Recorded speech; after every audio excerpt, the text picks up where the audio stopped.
That Christmas Eve, a single scream from my own mother shattered the holiday spirit, leaving me utterly speechless, accused of a betrayal so deep it stole my breath. My heart was pounding, not just from anger, but from a profound, gut-wrenching sense of injustice. "Don't you dare. You're not going to try to steal your sister's credit," my mom yelled, her voice a whip cracking through the living room. There I sat, frozen, the festive scent of pine and cinnamon from the lit-up Christmas tree doing nothing to calm the fire blazing within me. My name is Sophie, I'm 28, and for as long as I could remember, I'd been the family's afterthought. My sister, Olivia, the golden child, could walk on water as far as Mom and Dad were concerned. I, on the other hand, couldn't even breathe without them finding something to criticize. But this time it wasn't just words, it was about the truth, a truth Olivia had twisted beyond recognition. Since July, I'd been quietly, diligently sending my parents money every single month to help with their bills. But somehow, Olivia had swooped in, taken all the credit, and my parents had believed her without a second thought. The moment I finally tried to confess, to lay bare the truth, my mom had shut me down with a ferocity that made my throat tighten, leaving all the desperate words I wanted to scream trapped inside. I felt like a liar, a selfish attention seeker, and the judgment in their eyes was a physical weight, crushing me. Then, a voice cut through the suffocating silence. It was Nina, my cousin, who had been quietly observing from the corner. "Wait a second," she challenged, her tone sharp, direct. "How do you even know Olivia's sending the money? Have you ever seen proof of it?" My parents looked at her as if she'd sprouted a second head. My dad waved his hand dismissively. "Of course, Olivia wouldn't lie about something like that. She's been the responsible one since day one." Responsible. That word hit me like a physical blow. A slap to the face. I'd spent 6 months tightening my budget, skipping dinners, saying no to everything I wanted, all because I believed it was the right thing to do. But no matter what I did, Olivia always found a way to swoop in and make me look like the selfish one. Just as I was about to unleash my pent-up fury, the front door swung open. Olivia waltzed in, a bag of candy swinging casually from her hand, her voice annoyingly cheerful, completely oblivious, or so she pretended, to the storm she was walking into. One look at my mom's flushed face and my clenched fists, and her innocent act instantly snapped into place, head tilted, eyes wide, feigning pure bewilderment. "You need to explain to your sister," my mom seethed, pointing a shaky finger at me. "She's trying to claim she's been helping us financially, when we all know it's been you." Olivia froze, just for a split second, her eyes darting between me and Nina, before the saccharine smile was back, sickeningly sweet. "Oh, Mom," she laughed, setting the candy on the counter. "I'm sure Sophie just misunderstood." She turned to me, her expression dripping with fake concern. "You know I've been handling this for months now. I didn't want to burden you with it." My jaw dropped. I was absolutely floored by her audacity. "Misunderstood?" I choked out, my voice trembling with suppressed rage. "I've been sending them money since July, every single month, and you knew that, Olivia. Don't you dare act like this was all a mix-up." Nina crossed her arms, a fierce glare fixed on Olivia. "Yeah, Olivia. Care to explain why you've been so quiet about it all this time?" Olivia's fake smile faltered, a tiny crack in her facade, but she recovered quickly, brushing a stray hair behind her ear as if nothing was amiss. "I don't know what you're talking about," she said, her voice dripping with condescension. "I've been helping out because, unlike you, I actually care about Mom and Dad's well-being." That was it. I felt something snap inside me. "Are you serious right now?" I practically screamed, leaping to my feet so fast my chair scraped loudly across the floor. "You've been letting them believe a lie for months, Olivia. You knew I was the one sending the money, but you just sat there and let them think it was you? Why? So you could play the hero?" Nina stepped in, sensing things were about to escalate. "Hold on," she said, raising her hand like a referee. "There's an easy way to settle this. Did Olivia ever actually show you proof that she was sending the money? Bank statements? Screenshots? Anything?" My parents exchanged awkward glances. My mom stammered, "Well, no, but we didn't think we needed to. Olivia said she was doing it." Olivia whipped around to face Nina, her smile now completely gone, replaced by a venomous glare. "You're out of place here, Nina," she snapped, her voice sharp and defensive. "This is a family matter, and frankly, you don't know the first thing about what's been going on." Nina didn't back down. "Oh, I think I know enough," she shot back, her tone icy. "I've watched you bask in the praise for something you didn't even do, Olivia. You've been feeding them lies, and you know it." Olivia let out a sarcastic laugh, shaking her head. "You're unbelievable," she muttered, then dramatically pulled out her phone. "Fine, if you want proof, here."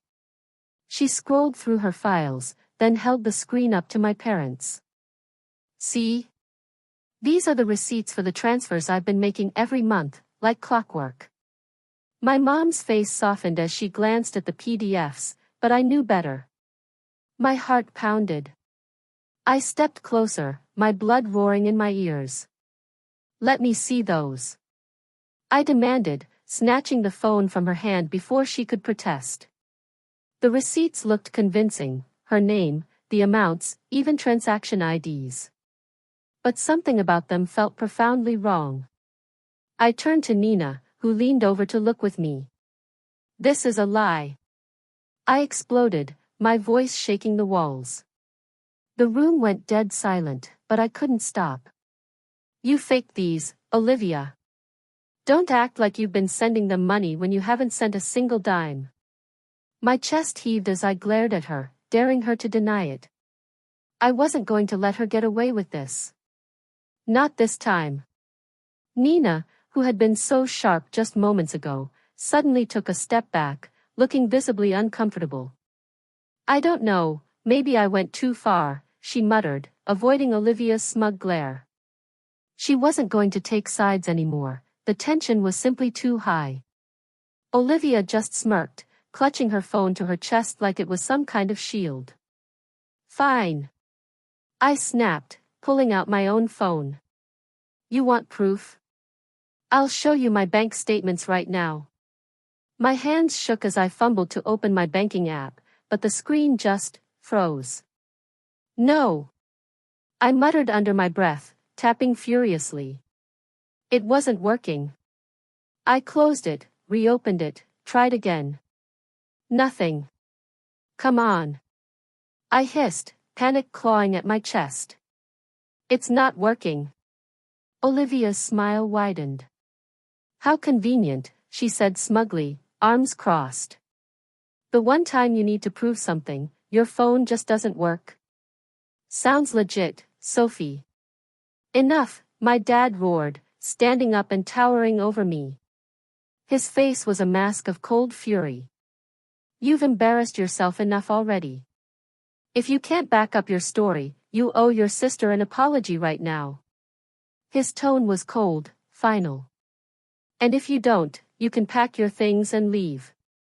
I'm not letting you ruin Christmas with your jealousy." I froze, the weight of everyone's eyes on me a suffocating blanket. "Apologize for what?" I spat, my voice cracking, raw with emotion. "For telling the truth? For being tired of living in her shadow?" My dad just pointed to the door. "You have 5 minutes to decide." I didn't wait. I grabbed my coat and walked out into the freezing night, slamming the door behind me with a resounding crash. Tears blurred my vision as I stumbled to my car. I had never felt so small, so utterly lost. Christmas was supposed to be about family, but all I could feel was how little I belonged in mine. I drove aimlessly through the dark, my tears blurring the festive Christmas lights strung along the streets. My mind raced, replaying the confrontation over and over. How could Olivia do this? How could my parents believe her without a second thought? I didn't even realize where I was going until I pulled into the parking lot of a 24-hour coffee shop, its bright, sterile lights feeling oddly out of place against the stillness of the night. I grabbed my phone and slid into a booth, still trembling with a mixture of anger and humiliation. My banking app stared back at me, useless. Every time I tried to log in, I got the same frustrating message: we're experiencing a major technical issue. All services, including ATMs, are temporarily unavailable. We're working to resolve this as soon as possible. Thank you for your patience. Patience?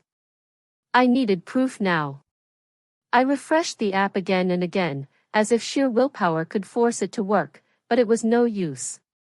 The universe, it seemed, truly had it out for me tonight. An hour passed. I was still staring at my phone, empty coffee cups scattered around me, when a message popped up. It was Nina. Hey, are you okay? I've been thinking, and if you need a place to crash, my door is open. I'm not sure what to believe right now, but you've always been honest with me. Let me know. For the first time that night, I let out a shaky breath. Nina believed me. Or at least, part of her did. She was torn, and I couldn't blame her. Olivia's so-called proof had been convincing enough, and with my app down, I had nothing but my word to fight back. Still, her message gave me a small, fragile glimmer of hope. At least someone wasn't completely against me.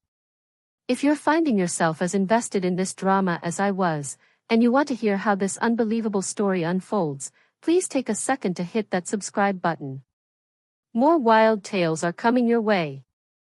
My parents lived in a small town, the kind where everyone knows everyone else's business. I'd only come back for the holidays, dreaming of a quiet Christmas with family.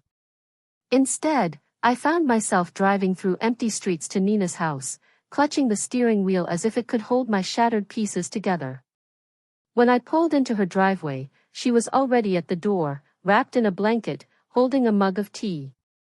"Come in," she said softly, her expression a mix of worry and hesitant understanding. I stepped inside, and she didn't press me to talk right away. She just handed me a mug of warm tea and led me to the couch, where I finally let out the breath I'd been holding since I'd walked out of my parents' house. "I'm not lying, Nina," I said after a few minutes of silence, my voice cracking, but I forced myself to keep going. "I swear to you, I've been sending them money every month since July." Olivia knew, and she let them think it was her. "Those receipts she showed? They're fake." "I know they are." Nina nodded slowly, still unsure, but listening. "I believe you," she said hesitantly, "but you have to admit, it doesn't look great right now, especially with the app not working. It's like the perfect storm." "I know," I whispered, my frustration boiling over. "But tomorrow, if the bank system is back up, I'll show them the proof. I am not stepping foot in that house for Christmas Day unless I can prove Olivia's been lying." Nina sat back, looking thoughtful. "Everyone's going to be there tomorrow," she said quietly. "Your parents, Olivia, the whole family. If you walk in with proof, there's no way she can weasel her way out of it." "Exactly," I said, my resolve firm. "I'm not going to let her keep making me the bad guy. Not anymore." Nina gave me a small, encouraging smile. "Well, you can stay here as long as you need to. And tomorrow, let's hope the bank system is back up." The next morning, I woke up with a sliver of desperate hope, thinking maybe, just maybe, the universe had decided to cut me some slack. But as I reached for my phone and opened the bank app, my stomach dropped. The same infuriating message stared back at me: "We're still experiencing a major technical issue. Services remain unavailable. Thank you for your patience." Still down, I groaned, running a hand through my messy hair, tossing the phone onto the bedside table. For a moment, I just lay there, staring at the ceiling, my mind racing for alternatives. How was I supposed to prove anything without access to my account? Nina knocked softly on the door before peeking in. "Morning," she said, holding 2 mugs of coffee. Her face fell when she saw mine. "Still no luck?" I shook my head, taking a mug from her. "Nothing. I don't know what to do, Nina.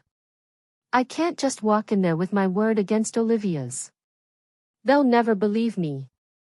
She sat down beside me, tucking her legs under her. "There's got to be another way," she said, thinking out loud. "Can you call your bank? Maybe they can verify the transfers over the phone." I considered it for a moment, but deep down, I knew it wouldn't work. Even if I could get through to the bank, my parents wouldn't let me sit there on the phone in front of them.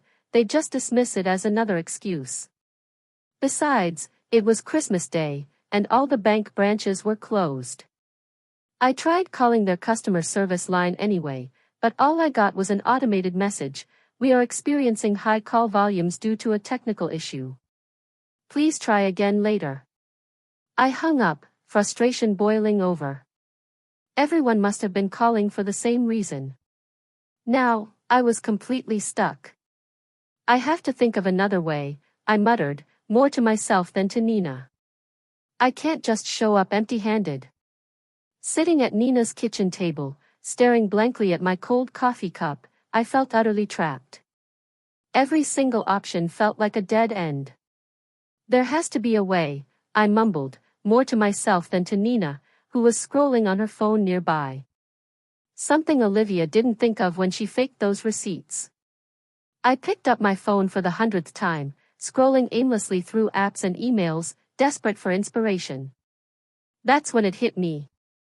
The emails. Every single time I made a transfer to my parents, I got an automatic confirmation email from the bank. Those wouldn't be tied to the app or the bank's current technical issues. I nearly dropped my phone as I scrambled to search my inbox. It didn't take long. There they were, clear as day, monthly email confirmations from July through December, showing the exact amounts I'd transferred and the very same account numbers linked to my parents. "Nina!" I practically shouted, spinning my phone around for her to see. "Look at this. The emails. They're all here. It's all the proof I need." Relief and a fierce determination flooded through me, washing away hours of despair. Nina's eyes widened as she read over the emails, her face breaking into a triumphant smile. "You've got her now," she said, her voice steady with confidence. "There's no way Olivia can talk her way out of this." I nodded, my resolve firm, unwavering. "I'm going to that house, but only with this proof in hand. If she tries to deny it, I'll show them these emails right in front of everyone." For the first time in hours, I felt like I had control again. Olivia's meticulously crafted lies were about to unravel, and this time, I wouldn't let her get away with it. As I stared at those confirmation emails, a powerful wave of relief washed over me, but it was quickly followed by a sharp twinge of embarrassment. How had I not thought of this earlier? It was so obvious. But then again, I hadn't been thinking clearly since last night. I'd been too overwhelmed by the fight, the accusations, the sheer humiliation of being called a liar in front of my entire family. My mind had been spinning in 100 different directions, and honestly, I was just trying to hold it together. "God," I muttered, shaking my head at myself, "I feel so stupid for not checking my email sooner. It's been sitting there this whole time." Nina reached over and squeezed my arm. "Don't beat yourself up," she said gently. "You've been through a lot in the past 24 hours. It's no wonder you didn't think of it right away. The important thing is that you found it now." Her reassurance helped ease some of the shame, though I still felt a little silly. I took a deep breath, steeling myself for what was coming next. "Okay," I said, sitting up straighter. "I've got the proof. I'm going over there, and I'm setting the record straight. If they still don't believe me after this, then that's on them." Nina nodded, her expression firm. "I've got your back," Sophie. Let's go show them the truth. I pulled into my parents' driveway, gripping the steering wheel for a moment, my knuckles white, before finally stepping out. The sight of the house, decorated with twinkling lights and a cheerful wreath on the door, felt like a cruel, mocking joke. I wasn't here to celebrate, I was here to expose the truth. Nina gave me a small, determined nod of encouragement before we both walked up to the door. My mom opened it, her face tight with disapproval. "So, you decided to come back," she said, her tone sharp enough to make me flinch. Behind her, Olivia was leaning casually against the wall, a triumphant smirk playing on her lips. "Did you come to apologize, Sophie?" she asked, her voice dripping with mockery. My dad stood further back, arms crossed, looking like he'd rather slam the door in my face than look at me. "I just want to celebrate Christmas with the family," I said softly, forcing my voice to sound apologetic, submissive. "I don't want any more drama." My mom narrowed her eyes but stepped aside to let me in. Olivia let out a little snort as I passed her, whispering just loud enough for me to hear, "Took you long enough to come crawling back." I clenched my fist, nails digging into my palm, but kept my face neutral. Let her think I'd given up. Let them all think I was just here to grovel and move on. I played along, smiling faintly, staying out of the way as the house slowly filled with relatives, cousins, aunts, uncles. They all greeted me warmly, none of them aware of the emotional storm brewing beneath the surface. As we sat down for dinner, I felt my heart pounding in anticipation. I knew Olivia couldn't resist bringing up last night. It was only a matter of time before she used the moment to paint herself as the ultimate victim, and me as the unforgivable villain. All I had to do was wait, and make sure my proof was ready. It didn't take long for Olivia to seize the spotlight. As we all sat around the table, passing dishes and exchanging polite conversation, she cleared her throat dramatically.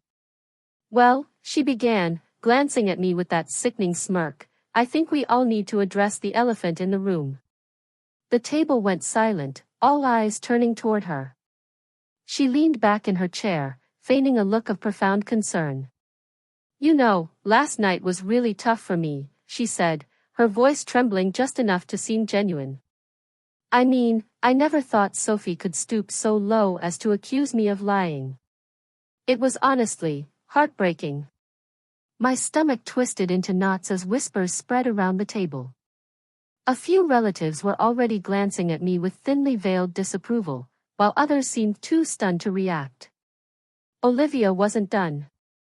"I've always tried to be there for this family," she continued, laying it on thick, "sending money every month to help Mom and Dad, never asking for recognition.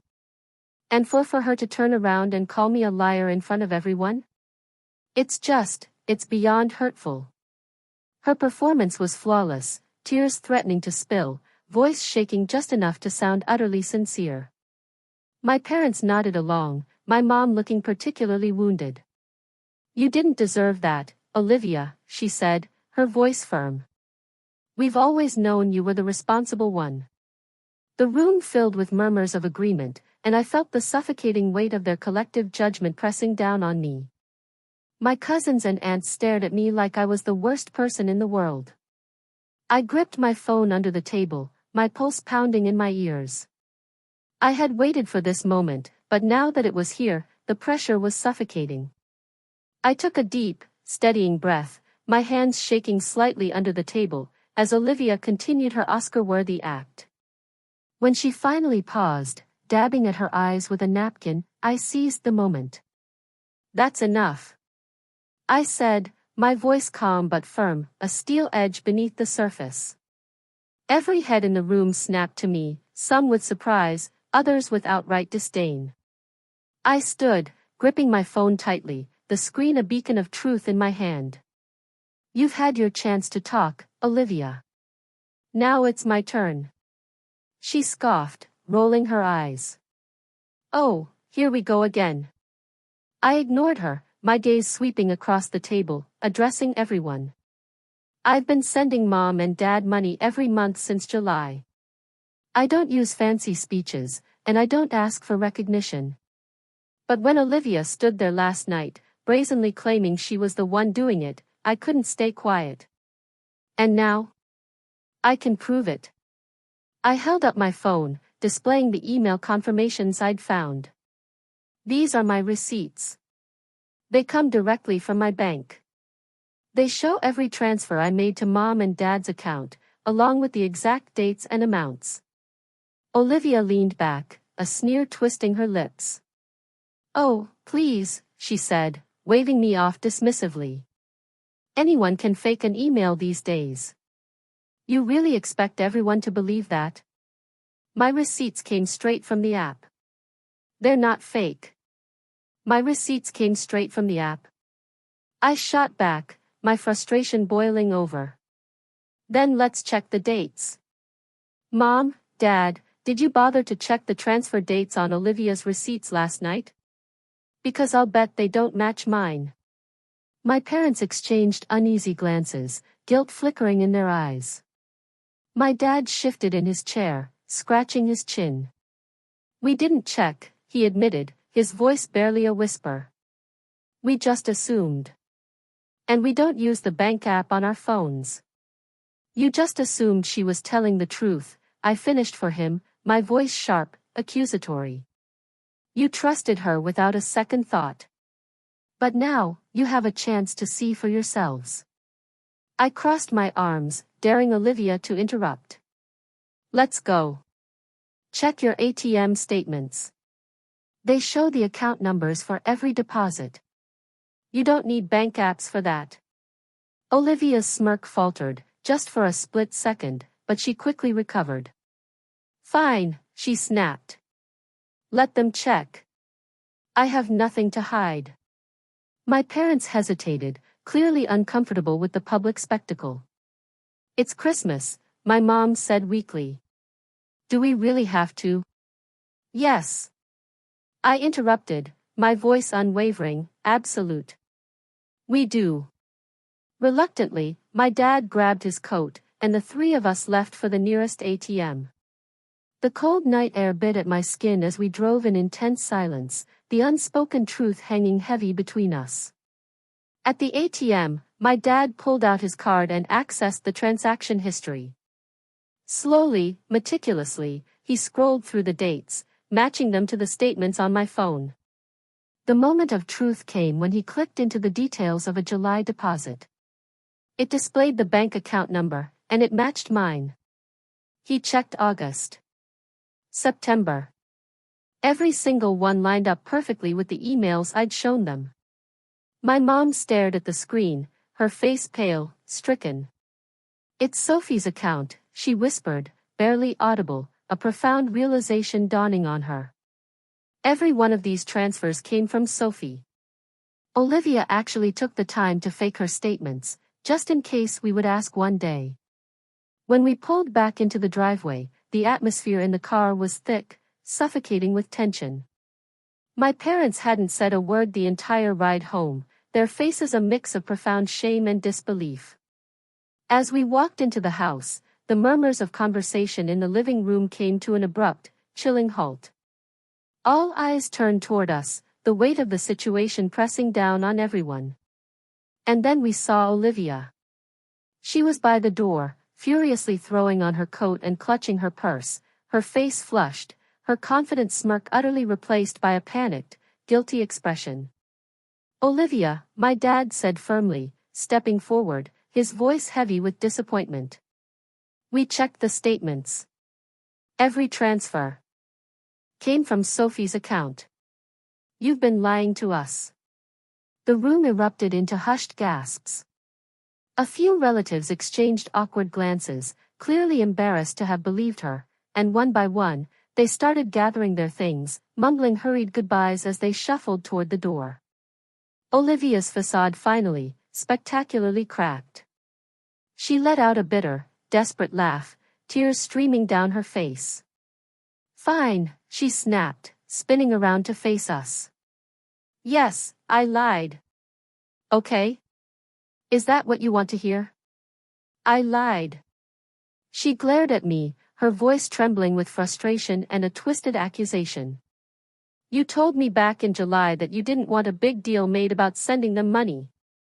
That you just wanted to help quietly. So I thought, what's the harm in letting them think it was me? They already see me as the responsible one anyway.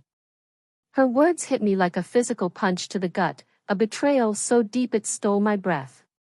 I told you that because I trusted you. I said, my voice shaking with raw emotion. I thought maybe for once you'd support me.